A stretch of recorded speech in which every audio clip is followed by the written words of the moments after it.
Thank you folks for giving everyone just a couple minutes to come in, and we'll just be starting shortly. We do ask that anyone who's not a presenter today to leave your camera off until the last section when we are doing Q&A, at which time we'll invite you to ask your questions live. But we appreciate you all for being here. You can go ahead and begin, Joanne. Hello, everyone. Welcome. My name is Joanne Kalis, and I'm the president of the Vietnamese American Bar Association of Washington. Thank you to everyone who has joined us live today, and for those who will listen to this recording of the program later on. We hope that this program provides you with a basic understanding of the state of affairs of Afghan refugees following the withdrawal of US troops from Afghanistan in 2021, and will also let you know what you can do to help. This program will focus on humanitarian parole applications and pro bono attorney volunteer to do so, but we'll also touch on and set up for future phases of work to establish long-term status for Afghans once they're here in the United States.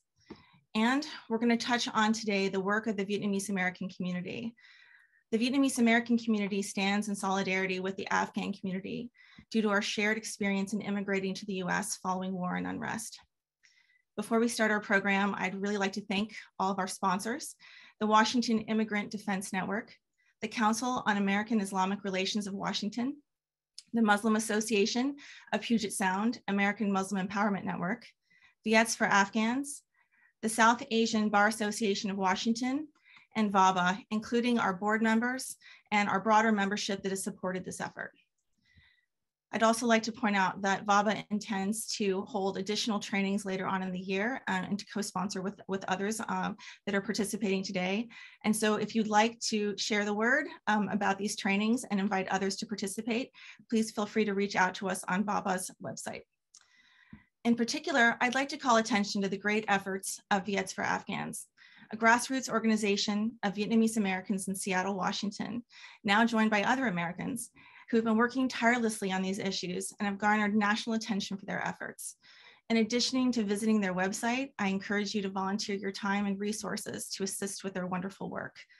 You'll hear more about this work from Dede Tran of Viets for Afghans in the program. Please note that our team will be monitoring the chat box throughout this training. We'll do our best to share written responses to your questions as you submit them, but we'll also have a Q&A session at the end of the presentation, and you'll have a chance to ask your questions live at that time. So now I would like to introduce Aneelah Afzali, the founder and executive director of the Muslim Association of Puget Sound, American Muslim Empowerment Network. She's going to share what she's seen and her work and advocacy for the Afghans during this ongoing humanitarian crisis. As an Afghan-American herself, Aneelah is currently partnering with the statewide refugee coordinator at the Office of Refugee and Immigrant Assistance of DSHS to co-lead the efforts to coordinate the welcome and resettlement of Afghan refugees here in Washington state. Thank you for being here, Aneelah. Thank you so much, Joanne, and to all the individuals and organizations that made this program possible. And thank you to all the attendees for joining us today. I am a recovering attorney, as I call myself. I left my legal career in 2013 after a spiritual transformation that inspired me to pursue service and knowledge, two things that my faith emphasizes. And since then, I've been fortunate to work on the front lines of grassroots activism, community-based service, and justice advocacy, including on behalf of immigrants and refugees. I also personally know the refugee story and immigrant experience because my family and I have lived through them. I was 2 years old when my family risked everything to flee the Soviet invasion of Afghanistan in order to achieve a better future for their children. We lived as refugees in Germany for 3 years before immigrating to the United States in 1983 to join my dad's side of the family living in California. Like millions of refugees and immigrants across our nation, my family worked extremely hard and struggled to survive and succeed, to start from the bottom more than once with new culture, language, customs, and more. We did everything we could, from menial labor to side hustles to opening 3 different family businesses. And I still remember doing and completing the legal paperwork for our family's first video store when I was 12 years old.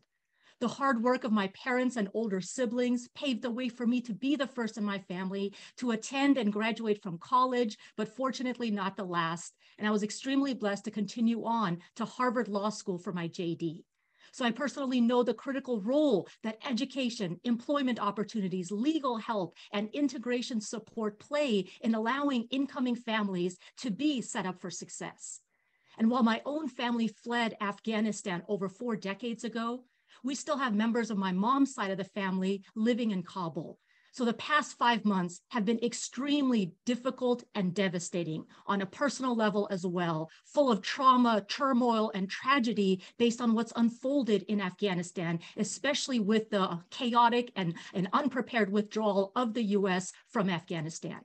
I hear the desperation in the voices of my own cousins and aunts in Kabul. And I have a picture of my 2 beautiful, the daughters of one of my cousins, aged 2 and 6. They have these beautiful little shirts that say, "I'm Supergirl."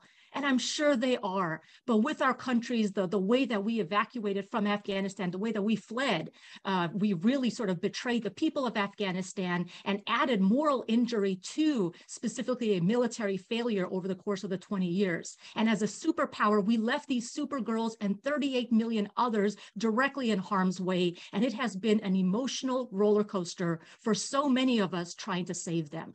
And I highly encourage everybody to read a recent Atlantic article that I'm going to put in the chat to get full context of and hear some of the direct personal stories about exactly what happened with our departure from Afghanistan, and to realize that the consequences are far greater than just the direct harm to the Afghan people that we put them in.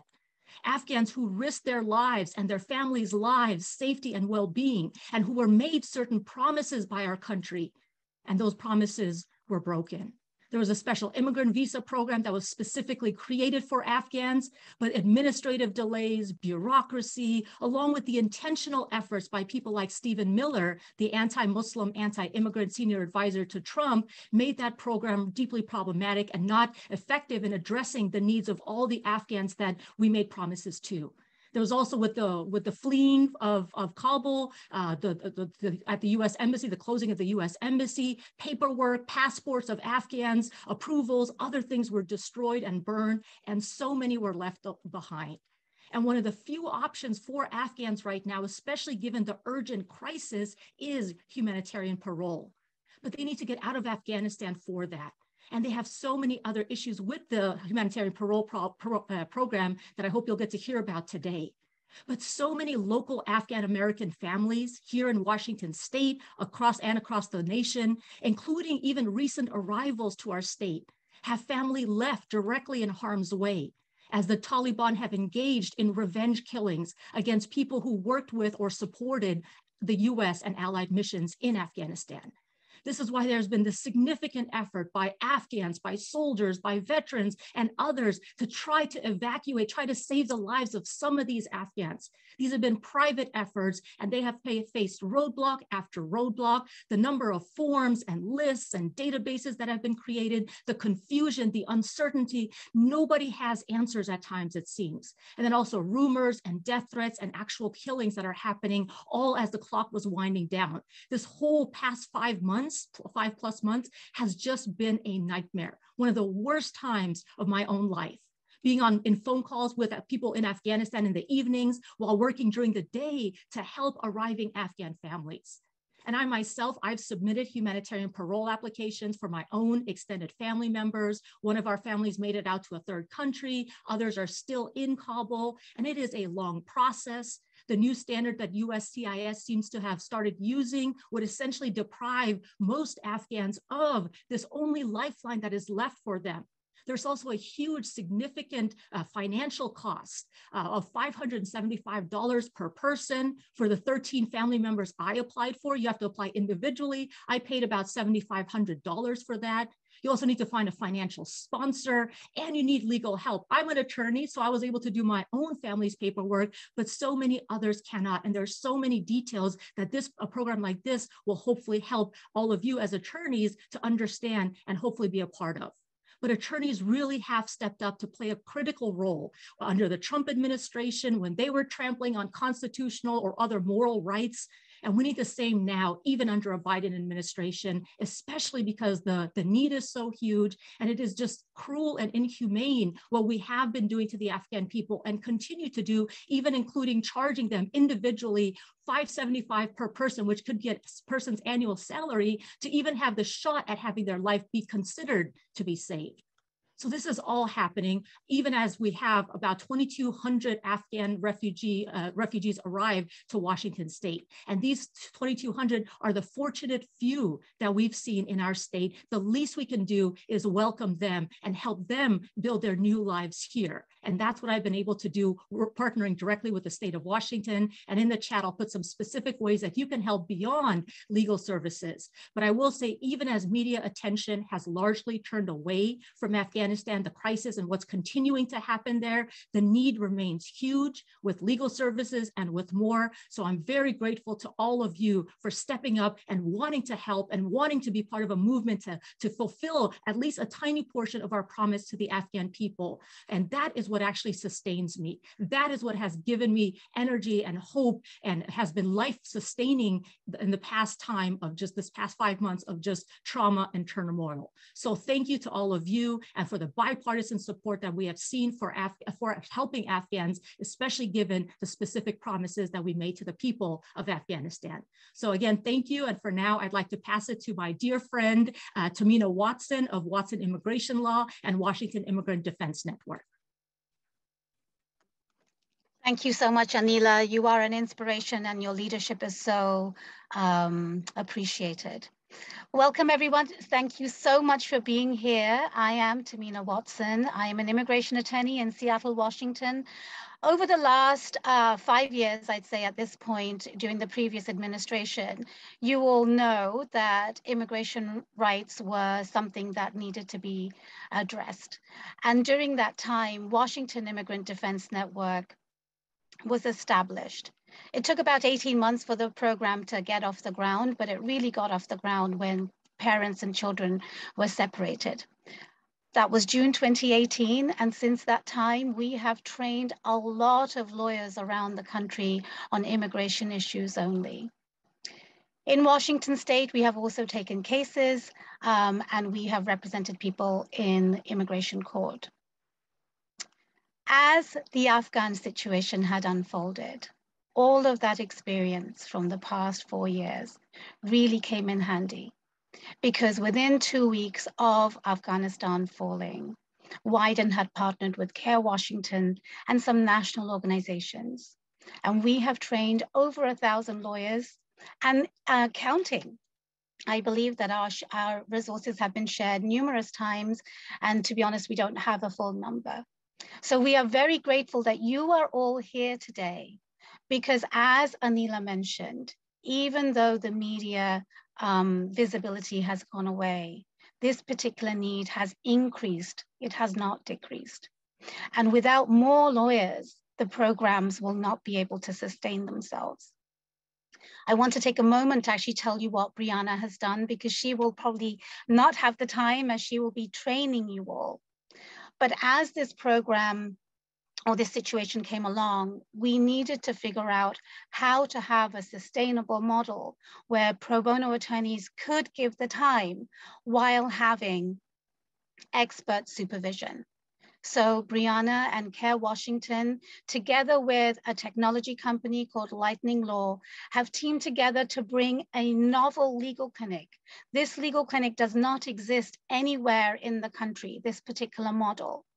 But this particular issue will be long lasting, potentially 2 years. And so without lawyers like you, the service that is needed will not be able to be sustained. So thank you so much for being here. This program is a crucial part of what's next in this particular crisis. And I hope that you will continue to work with not just one case, but as many as you can take, and make sure that your friends, your family members who are lawyers can join in. I do want to say thank you to Brianna, who is the legal and policy manager of CAIR Washington, for all the work they have been doing to provide Afghan nationals with legal representation. They have been truly a beacon of hope in the community, and you will have the insight of what humanitarian parole process looks like. Thank you, Brianna, for all that you do. The floor is yours, and thank you for all the training that you're going to be providing in a moment. Thank you so much, Tamina. As Tamina mentioned, I work for CAIR Washington, which is the Washington chapter of the Council on American-Islamic Relations. And we got involved in support for this crisis shortly before the government fell in August. And our work has evolved from that time, beginning with support for evacuations and evolving into what eventually became the Afghanistan Crisis Response Clinic. This clinic has also evolved as we've gone on, growing out of the original Leiden model and becoming a program to support both humanitarian parole applications for Afghans still in Afghanistan and in third countries, as well as now transitioning into work with parolees that are already in the country and now need to apply for asylum, family visas, or other status in order to stay safe here. So we're going to explain later on a little bit more about how this clinic works, what's involved, and get into some more details about how to complete humanitarian parole applications. But first, I'd like to mention that none of this could have been possible without the work of our community members and partner organizations. No one organization could ever be handling all of this work alone. And so we've been so grateful to have a tremendous amount of support and solidarity from other legal services organizations, advocacy groups, and community volunteers and sponsors. We've been particularly overwhelmed by the outpouring of support from Washington's Vietnamese American community. And so today, one of the things we'd like to do is highlight some of the incredible work that these community members have been doing to support Afghan evacuees. So I would like to introduce Dede Tran, who is an attorney, a US veteran, and one of the co-founders of Viets for Afghans, to tell us about this pop-up coalition's life-sustaining work since August. Thank you, Dede. Thank you, Brianna, and thank you to the event organizers, CAIR-WA, Wyden, Saba, and Watson for putting on this fantastic event and for all the work that you all do behind the scenes.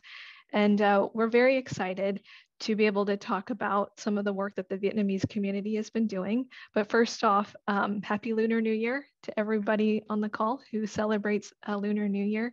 Again, my name is Dede, and I'm with Viets for Afghans. And to those who are unfamiliar with our work, we are a mutual aid group that was created by Vietnamese refugees and children of Vietnamese refugees in Washington State in response to the humanitarian crisis in Afghanistan last year.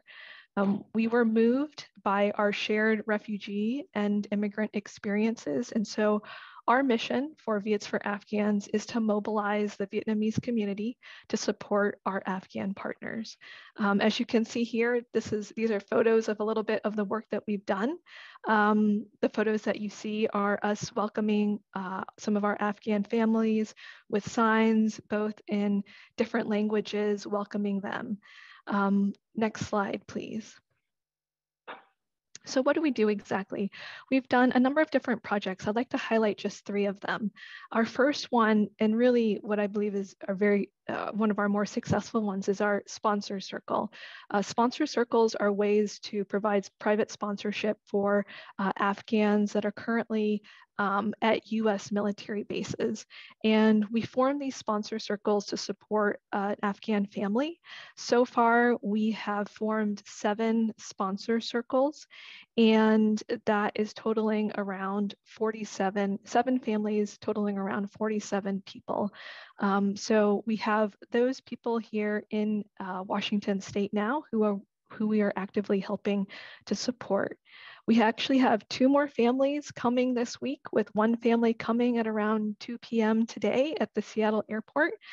And this has been one of the more fulfilling projects for us because we get to work directly with the community and connect them to Afghan refugees. And we get to settle them right here in our city.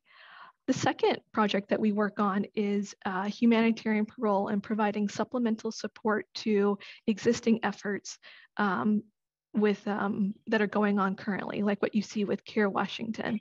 And I want to thank Aneelah and CAIR for their partnership and everyone's interest today.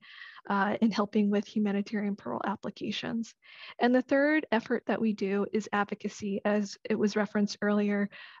News of Afghanistan is diminishing in our mainstream media, but what we're able to do we'd like to share our platform in helping to keep the spotlight on issues that are important to Afghans. And so most recently, we were featured in NBC News a couple weeks ago. We've been featured in LA Times, Seattle Times, and we do this to share that platform and to make sure the spotlight remains on issues that are important to Afghans. If you go to the next slide. All those projects are all a mutual aid effort. And so we're all volunteers and we need a lot of help in terms of helping to achieve our mission with helping as many Afghans as possible. If you'd like to get involved, here are 3 ways you can do so. First is joining a sponsor circle. Like I said earlier, we've got 2 more families coming this week, and each family needs a sponsor circle to support them. So outside of the work that you do with humanitarian parole, this is another way of getting involved. It is a 3-month commitment, and Viets for Afghans will be there to help you along the way to set up what you need to do in terms of providing transportation and housing for these families. The second way that you can help us is donating. Each sponsor circle is responsible for providing the financial assistance to the people, the Afghans that they sponsor. And so any help along the way from outside donors will be tremendous. It costs about we have to raise $2,275 per person that is part of the sponsor circle. We also are looking for housing leads and cars, because as we know, you need transportation in order to get a job and to get access to the things that you need to help to build your lives here. So all of the families that we have, except for one, are in need of cars at this time. And then lastly, we're looking for volunteers, and most notably, we're looking for volunteers to join our humanitarian parole team. And that's someone who can help with our team to form partnerships and continue existing partnerships, and how we can build supplemental support to groups like CAIR in their work to support Afghans who are outside of the United States. Next slide, please. And we do have contact information. There it is right there. So if you want to find us, we have an email, website, and we're on all the social media platforms. So I'd like to just now turn it over to Brianna and Tamina to provide an overview on humanitarian parole applications and guidance for working on these cases for Afghan nationals. Thank you again, Dede. We truly appreciate all of the support from Viets for Afghans. And as you'll hear, the need for additional sponsors and assistance with filing fees is only growing as the guidance on what's required for these applications continues to change and become more stringent. Today, I just want to clarify that we will be focusing on humanitarian parole that is done proactively from the US in advance of arriving at a port of entry. While there are a few other types of parole that exist, we'll be focusing on that one. And I also want to mention that this is a very, very quick overview of what is involved in this area of law. And we will be providing many additional materials that will give you a deeper understanding of how to complete Afghan humanitarian parole applications, and also provide you with samples, frequently asked questions, templates, a whole library of information that would assist you in the actual completion of these applications. Slide, please.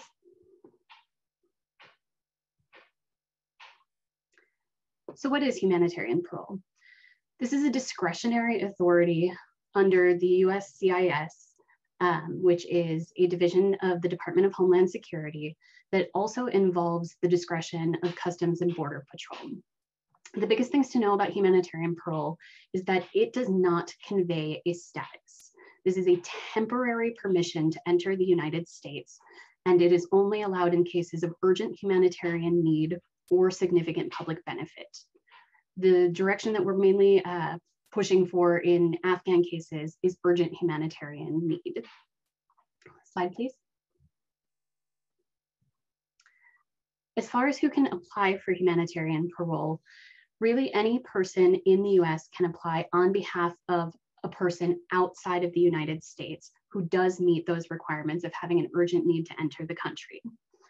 Technically, individuals outside the country may also self-petition for themselves, but at this time, based on guidance that we're receiving from USCIS and denied applications, we are in our clinic focusing on petitioners who are in the US sponsoring individuals outside of the US. Slide, please.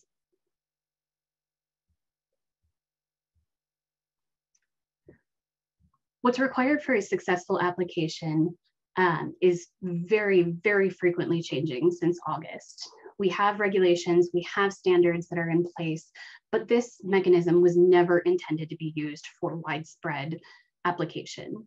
Normally, USCIS receives less than 2,000 applications for humanitarian parole per year, and they've already received more than 26,000 just since August. So they're very quickly changing their guidance on what's required, how stringently they're using their discretion, and what's going to create a successful application. So the foregoing information here is based on updated guidance that we've been receiving as we've been going. So one of the most important pieces is having a US petitioner. A US petitioner does not need to be related to an Afghan beneficiary, who is the person who would be coming into the United States. They do not even need to have any kind of relationship with that person. They just must be willing to ask permission on their behalf for them to enter the country. This person would be the one who would complete a Form I-131. Also required is a US financial sponsor. This has been one of the most complicated components of creating a complete humanitarian parole application packet. Normally, what is required is for someone in the US to attest that they are willing to offer support to the beneficiary if they should become indigent or have needs that they cannot meet themselves once they come into the US. This involves signing an I-134 form, and normally that's all that's required. Even under that standard, we had a tremendous amount of difficulty recruiting sponsors that were willing to make this attestation on behalf of Afghan beneficiaries, which is where the coordination with groups like Viets for Afghans has been incredibly helpful. Based on updated guidance, USCIS is now saying that beyond just that simple attestation of, sorry, I'm losing my words here, of broad support, what they are now looking for in order to approve an application is also some reference in the cover letter or letter of support that points to specific tangible support that the US sponsor will be able to provide. This can include housing, food, clothing, money, and yet this guidance has been very, very ill-defined. So we don't have a clear standard for what is required there, but what they have intimated is that they are looking to make sure that now that parolees will have eligibility to receive refugee benefits, that they will be supported and have resources to get by for the approximately 2 months that it will take to apply for refugee benefits and start to receive them. Slide, please. Additional components that are necessary for a successful application based on updated guidance is that the beneficiary be in a third country, meaning not in the US, but also not in Afghanistan. This has been a heartbreaking bit of news to many of the practitioners that are working on these applications. Essentially, a humanitarian parole application must finish processing at a US embassy or consulate. And now that no embassy or consulate exists within Afghanistan, they've essentially said that they will not complete processing on applications for individuals who do not have the ability to reach an embassy or consulate. So what this means for our clinic is that we are prioritizing those applications from individuals who have been able to make it to third countries or who have the ability to access a visa to leave Afghanistan. But we are also not giving up on our many, many, many folks that are still in Afghanistan. we continue to work from an advocacy perspective to try to allow an acceptance notification to allow them to leave the country and access embassies in third countries. Additionally, USCIS has started to issue denials for applications that did not show an individualized threat to the beneficiary themselves, a close family member, or someone in their household. So based on this anecdotal experience, we are now prioritizing cases that can show an individualized threat. Slide, please. Additionally, something that is really important for increasing the chances of approval is being able to demonstrate that the beneficiary has a plan and an eligible means to receive status once they reach safety in the US. This is a little bit of a catch-22 because in a humanitarian parole application, you must also demonstrate that the beneficiary does not have a means to receive a visa and go through normal visa processing channels under current circumstances.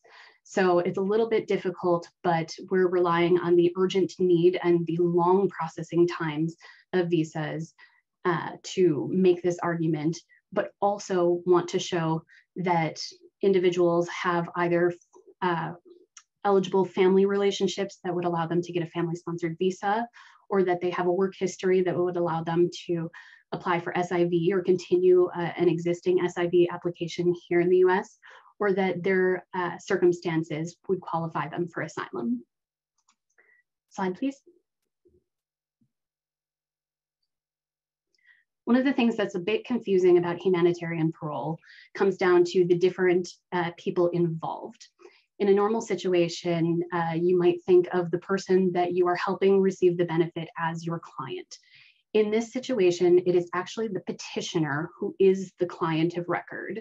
And that petitioner can also be the US financial sponsor, or it can be two different people. So in the parlance of our clinic, we'll be referring to the individual who is in Afghanistan or in a third country trying to enter the US as the beneficiary, the petitioner as the person in the US who is completing the I-131 and asking for permission for that individual to enter the US, and the sponsor as being the person who is going to attest that they will be able to provide material support. Slide, please. Other important things to note that Aneelah mentioned earlier when she spoke is that every member of a family needs their own individual humanitarian parole application and their own basis for relief. This is very different than most immigration applications that allow family members to apply on one application. But in this particular kind of immigration relief, every single person needs their own application.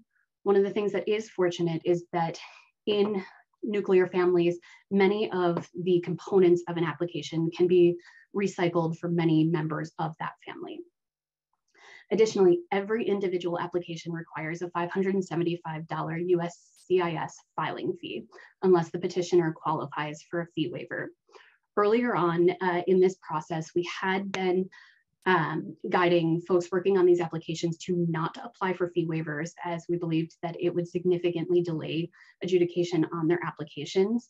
This does not seem to be the case at the moment, so we do not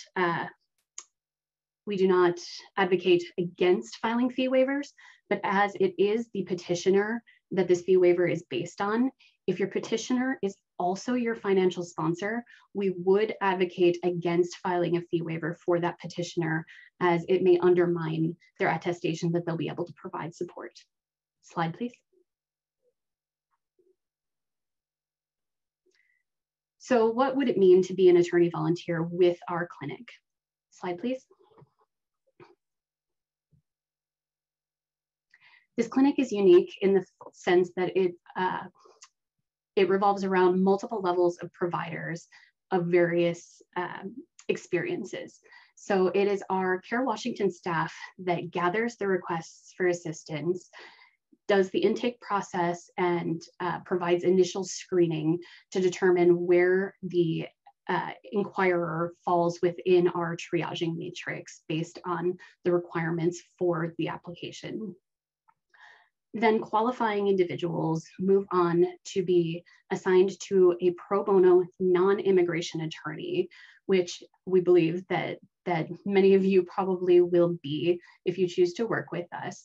But we also have an opportunity for immigration attorneys experienced with humanitarian parole applications to work with us later in the process. The pro bono non-immigration attorneys are the ones that speak with both the beneficiaries, the petitioners, and the sponsors, compile all of the documentation, and create the components of the application. CAIR Washington staff is signing off on all of these plans and reviewing them. And then finally, a low bono AILA attorney will come in and provide a final review of each application to make sure that they are completed correctly. So I did see in our signups here today that many of you are immigration attorneys, and if you'd like to participate in this later component, providing review of applications, we can also follow up with you about that program. Finally, CAIR Washington staff is compiling the physical applications and submitting them, and we're signing all G28s so that CAIR Washington attorneys are the attorney of record and will be providing all necessary follow-up. So all non-immigration pro bono attorneys' involvement ends at the submission of the application. Slide, please.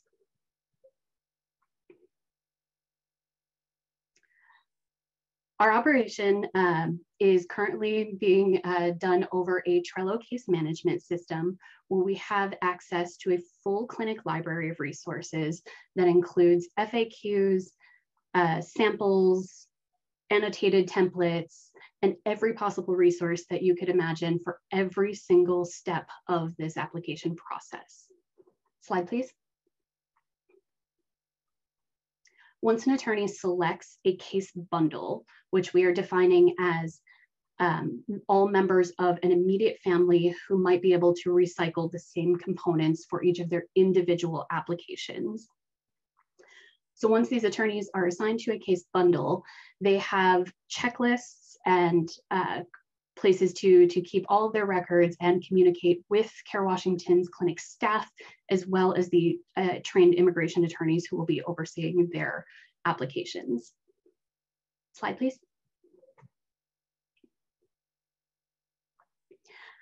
We, like I mentioned earlier, do conduct this in phases where cases are passed off between providers based on their expertise and finally compiled by CAIR Washington staff. Slide, please.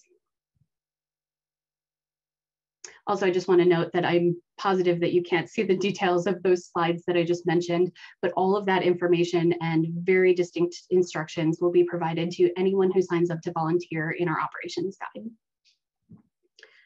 So finally, I just want to address a few common questions that we receive about volunteering with our clinic. And the first of all, is whether or not you have to be an immigration attorney or have immigration experience in order to participate.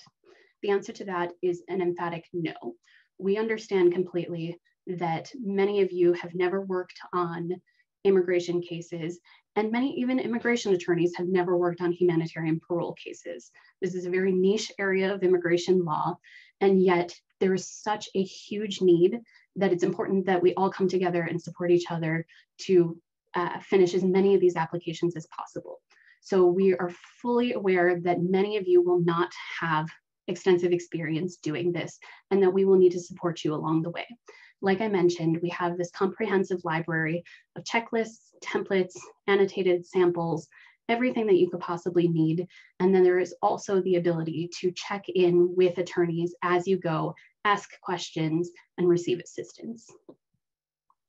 And then finally, all applications will also be reviewed by a trained immigration attorney with the knowledge of humanitarian parole applications before submission. So there are multiple levels of assurance that these applications are going to be completed well. Additionally, CAIR Washington does hold malpractice insurance for pro bono attorneys. So all attorney volunteers would be covered by our plan. Slide, please.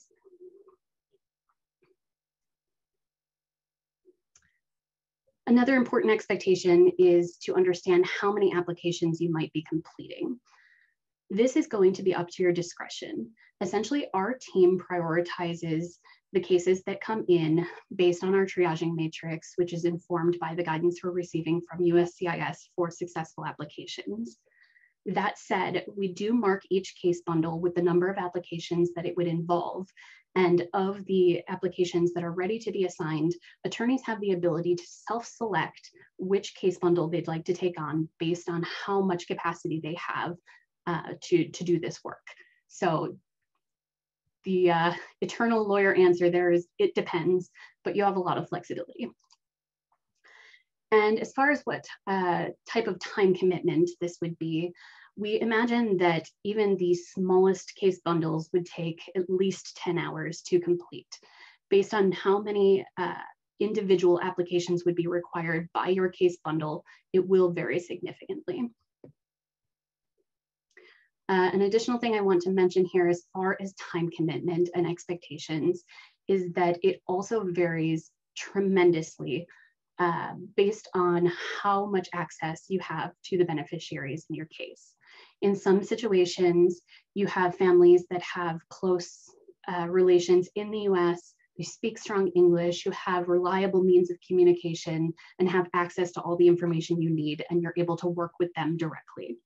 In other situations, attorneys will be working directly with the beneficiaries, and oftentimes communication is hard to rely on as situations change very, very quickly. And there are also many security considerations involved in how easily a beneficiary might be able to speak to someone in the US. So one thing that we do ask is for tremendous patience and understanding, and that we will support you in every way we possibly can. But it is very hard to estimate how much time will be needed on this work.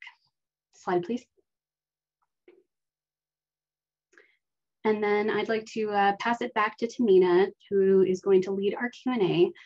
But we would like to invite you now to raise your hand if you have questions that you would like answered live.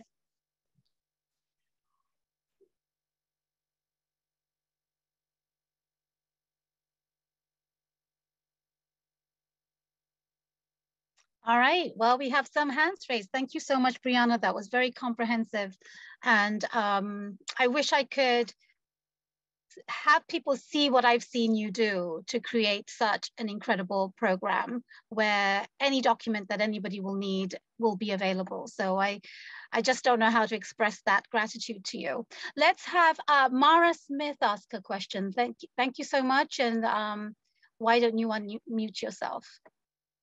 So my question is about with the HP applications. I have some that have been originally when they were talking about this and when you guys did the first training, the HP applications were going very quickly. I have one family from October that it's just showing up as just that they've accepted it. And I have one from late November that was expedited correctly and everything and is still just showing up as just being accepted. Both families have been able to demonstrate that they're in extreme danger. One of my November application is out of Afghanistan. He's in Pakistan, but still in extreme danger. And I don't seem to be able to get any kind of movement on what to do with those applications. Is there anything that you guys would recommend on how we should be kind of addressing that? Or is this just a wait for the process to continue? And then I have one second question on that as well. As we're advising people to leave Afghanistan, my concern with the HP application of telling them to leave is that they're now leaving and arguably in a position of safety. So how are we to be able to continue proving that they have a continued threat and the need for an HP application is still there? Thank you, Mara. Really good questions. And the answers are not easy. The situation is that they are in a holding pattern, if you like. We have heard that cases that were filed in August and September are starting to get decisions. And in fact, that's how we have learned about the higher standards that have been implemented, because as far as we know, most cases have been denied. So if you're waiting from October, we really can't give you a timeline on how long it will take. But the two things that you could possibly do. Number one is contact your congressional representatives. Those are the only people that have direct communication with USCIS. They can communicate with officers and try to push the case, but even they are having trouble getting good answers. And to be honest, the USCIS received over 30,000 cases in 2021, whereas in a normal year, they'd get maybe 2,000. So they have hired a lot of other immigration officers. I believe they've hired 40 more immigration officers, and they are trying to get through them, but there is going to be an inherent delay, and there's not going to be much you can do. The second thing you can do is write to the USCIS asking for expedited adjudication, and there are expedited grounds. You can look at the USCIS website, and there are several there. The only thing I will say, and this is not just humanitarian parole, it's in every type of case that I file every week, and things that have been pending since before COVID. Even if you make that expedited request, you may not see that approved. But as a lawyer trying to do everything that you want to do, can do, those are the two things you can do. In terms of advice about leaving Afghanistan, it's a really difficult answer to give, because once you file that application, it is out of your control. And what will happen in a third country is also out of your control. So people who have come to me, I have only been able to say these are the pros and the cons, but there isn't going to be a good answer in any of these situations. And Brianna, if you want to add something to it, you're welcome to do that. Sure. The only other thing I was going to mention is that during the November 5th engagement call with USCIS, they did advise that they will not be accepting expedite requests for individuals who are still in Afghanistan. That said, we do still continue to issue those expedite requests. It's a little like, throwing spaghetti at a wall, but right now that's one of the very few options that we do have. And as far as the advice on whether or not to leave, again, one of the best things that we can do is make it very clear what their options are and what the realities of the situation might be if they do choose to leave. We do have individuals that chose to leave when they had an ability to do so and are now stranded in third countries with expired tourist visas and limited availability to remain housed. And so it is a very, very serious concern and something that we want to be very, very blunt with all of the people that we are working with before they make that choice. But it is also imperative that they be in a third country in order to continue that processing. Aneelah, did you want to add something to it?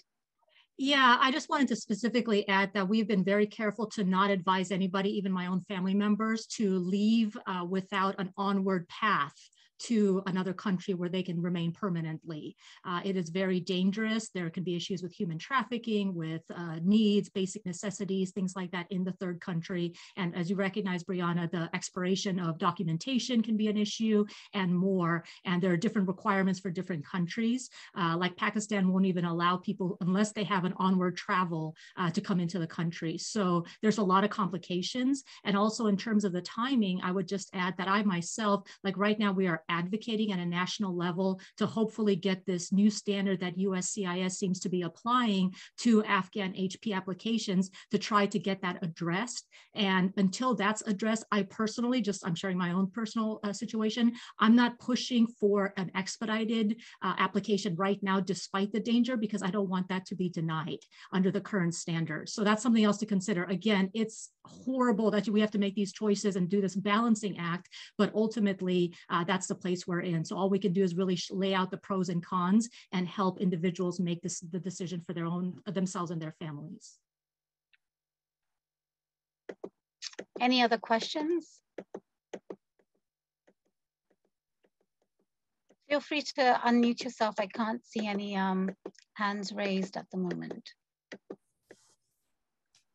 Well, we are coming up to time. There's only about 6 minutes left. We could take one question, but what I will say, Tamina, sorry, Tamina, David and Deb have their hands up. I'm sorry, I can't see it. Let's see, maybe in gallery view. Go ahead, David. Thanks for being here and ask your question. Hey, I have about, at this point, about 20 applications nearly completed. And I have a sponsor for all of them, one sponsor. And I have him, the fact sheets that I've seen indicate that there's no legal requirement that people actually pay money. And my sponsor is operating under this actual, under this belief, because I've sent him the fact sheets and explained that to him. What do I now tell him? Do I tell him what kind of money are you willing to, how many people are you willing to sponsor? I understand exactly what situation you're in right now. We're running into that a lot as well. One of the things to clarify is that, yes, the regulations do only require that generalized attestation of the I-134, which I will also note is not technically enforceable. So that's something that we've all been a little on the fence about whether or not we should advise financial sponsors on that point. Generally, we do want to make sure that they would be able and willing to provide support if needed. But based on the November 5th stakeholder call with USCIS, they did say that in order to accept an application, that they are looking for specific tangible support. Which is very different from, the guidance and the normal regulations that we had been operating on before. So I would say, as far as your sponsor, I would let them know that, the only technical requirement that they need is to sign that I-134, but that it is possible that the applications may be denied if there's not a larger showing of tangible support. But also emphasizing that they are only looking for a commitment for somewhere between 4 and 8 weeks, and just, essentially pointing to the fact that they will be able to provide additional support during the period that these individuals would be waiting for refugee benefits. Thank you, Brianna. I'm sorry, Tamina, I just thought of one more thing I want to mention. Another thing that we're only seeing anecdotally, it hasn't been given as official guidance, but based on some denials that we have seen, not myself, but from other practitioners, they are seeing some denials where one sponsor is sponsoring many beneficiaries, as it undermines the assumption that they'll be able to actually provide that support. So I just want to note that, we've only seen that a few times, but it is something to consider. Deb, are you here? Yeah. Oh, there you go. There you go. Please ask your question. Sure. So this is all new to me. So my questions are more basic, but I live in Wisconsin. That's not a prohibition to serving as a pro bono attorney at all for you.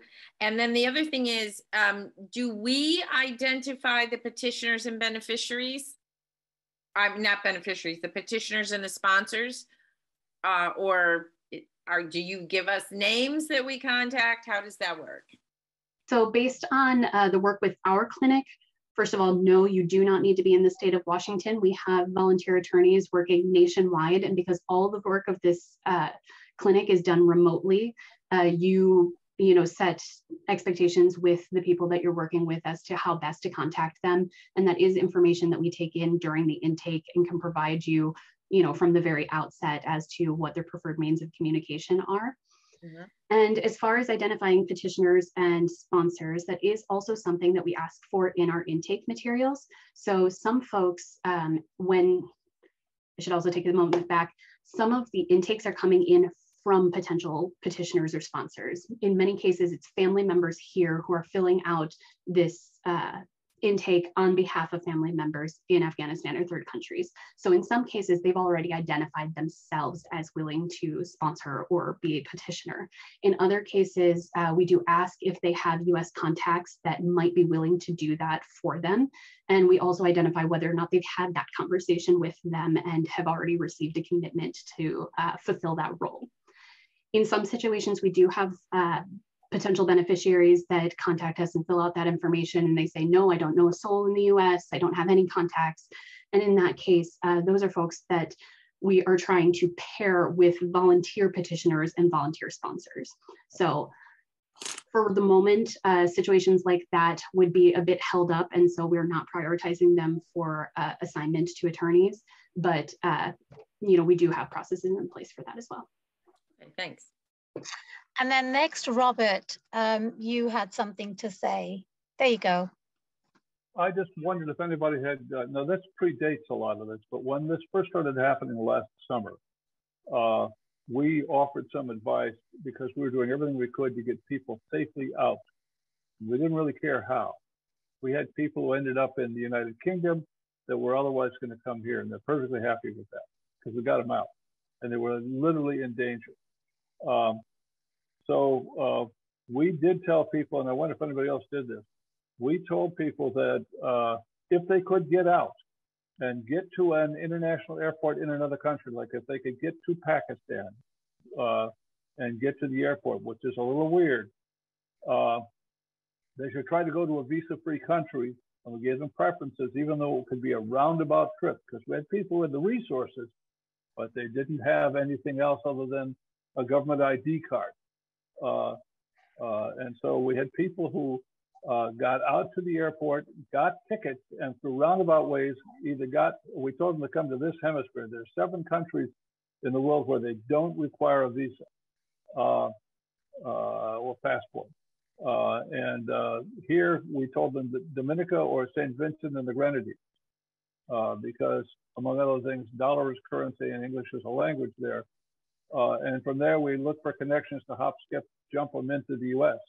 It got them to a safe place, which was our #1 concern. And from there, it put us in an easy position, either S1B, P2B, or even I-130M, or just try and somehow get them here under some subterfuge in order for them to apply for asylum. But it got them out safe. I wonder if anybody else ran into anything like that, or has anybody sitting in one of those places because of that. My dog wants to apparently. Well, that's very interesting, and I think that's partly what Brianna was saying. For people who were able to go to different countries where the visa documents were coming to an end, and now what you mentioned about people going to Grenada and what have you, I don't know if I've heard too many stories about that. There is a transportation issue, proximity issue, so many things to take into consideration. So I don't think we have any anecdotal stories here at the moment, but those are very good issues to know about in case people have to, people are talking to people in Afghanistan and what are visa-free countries. We are running out of time. We're at 1:02. I just want to mention that if Brianna, you have 5 more minutes to take questions, so we'll just go on for 5 more minutes. So if anybody needs to go, thank you so much for being here. We're so grateful. Please follow the follow-up email that will come along so that you can get connected with Brianna and all the other resources that will come along from that. So I did see Brett's hand up before. Brett, if you still have a question, please ask it, or I'll go to Eli. Brett, are you still here? Okay, so Eli, let's go. Yeah, the floor is yours. Thanks for being here. So I had two quick questions. One, what is your advice about a petitioner who, well, rather the beneficiary had a child in a third country. The child in the third country doesn't have birthright citizenship or any sort of the means, and they don't really have good documentation. So when I'm filling out an application for this beneficiary, because they all need their own individual application, how best to proceed on that? Any thought? So just to wrap my head around it, there's a child in this family who's in a third country, and they don't have any visa paperwork, so they're not a resident. And so the question is, how do you apply for that child? Yes, correct. Child was born in a country, is effectively stateless, and we wouldn't want the child to not go with the family when the rest of the family's humanitarian parole application is being filed, right? So we want to file it all together, but kind of curious on thoughts about how best to set up that application for the newborn child who's just, a matter of days old. No photo ID, right? You can't get those 2 passport photos. There's none of that. I have a response to that if you'd like, Tamina. So my suggestion would be that, something that's happened not just in the Afghanistan situation, but just COVID overall.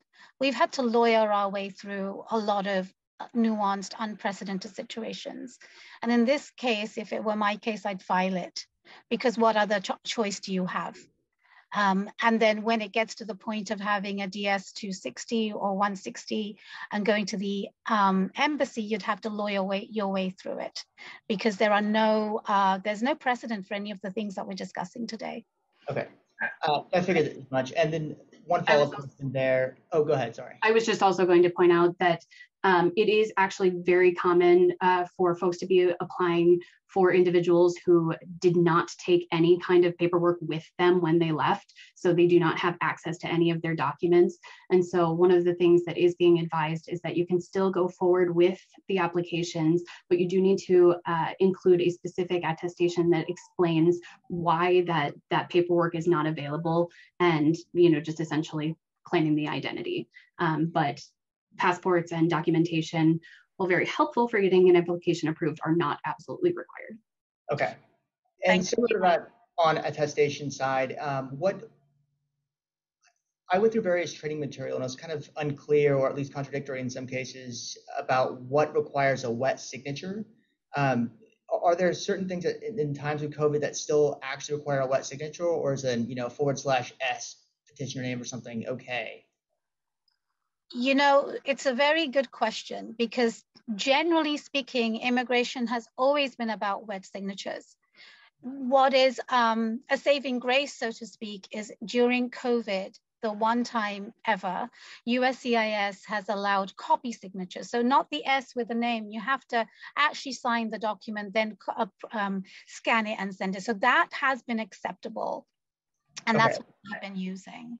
And that's on all just the I-131 and 134, but not necessarily in a petitioner statement or beneficiary statement? Or does that require signature on everything?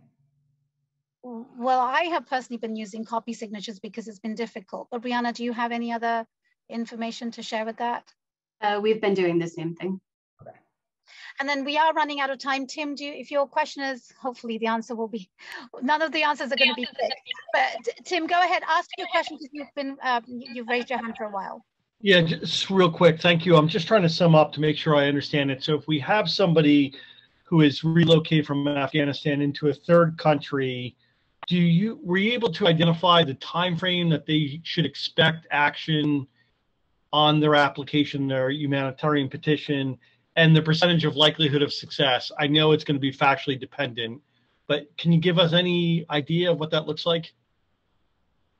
On that November 5th call, the representatives from USCIS said that for individuals in third countries who did request expediting, that they could expect that 90% of those applications will be processed within 90 days. But I will add anecdotally, I think that was very ambitious on their part to make that claim, because we have not actually seen that. So I mean, it's up to your discretion whether or not you want to rely on that statement, but in our experience, it's been longer. Okay, and the likelihood of success of the applications? That is nearly impossible to give you right now, because so few applications have even been adjudicated. And so all we're seeing are just a couple here and there. In fact, CAIR Washington's been working on this since August, and we have yet to see an application adjudicated. Okay, thank you. Well, we're at 1:08, and I just want to say thank you to everybody who joined us today. Thank you for taking time out of your day to be here. Thank you to the organizers, every single sponsor. Thank you to Cambria and everybody in the this organizing committee, so to speak, for working behind the scenes to put this on together. You will get an email at the end of the day or end of tomorrow, with a comprehensive list of all the things that you can do afterwards to start taking cases. I will leave you with 2 notes. Number 1, lawyers really can make a difference in these types of crisis situations. Your skills are invaluable. And how much work you can do will depend, of course, on your capacity, but I really do implore you to take as many cases as you can. The other thing I will say is none of this is going to be cheap. And while this was not in our script, I think it's very important for you to know that all of the organizations that are here, particularly Viet for Afghans, as well as CAIR Washington, they're nonprofits that need funding. So $5, $10, they all make a difference. And so if you can spare funds, if you can ask your friends to support the work that is being done for these novel situations, that would be very much appreciated. I didn't think I was going to ask for money, but I think it's really, really incumbent on all of us doing this work to make you understand how much work this really is. Even for you to take a case, there are tens of hours that go into packaging that particular product to you. Product isn't the right word, but a lot of work goes into it before you can do the work. So to support these organizations, donation is absolutely essential. So thank you so much for being here. I would like to have Brianna say one last word, whatever you want to say before we say goodbye, but thank you to everybody and we look forward to working with you. I just want to say thank you again to everyone who has joined us today, and we will be following up with all of the next steps about how to join our clinic as a volunteer attorney. But also, if you are already working on cases, we commend you for that and are so grateful for your assistance. And if you need any additional resources or additional pieces that we can help you with, please don't hesitate to reach out to us and reply to that email. So thank you all. Thank you. Bye-bye.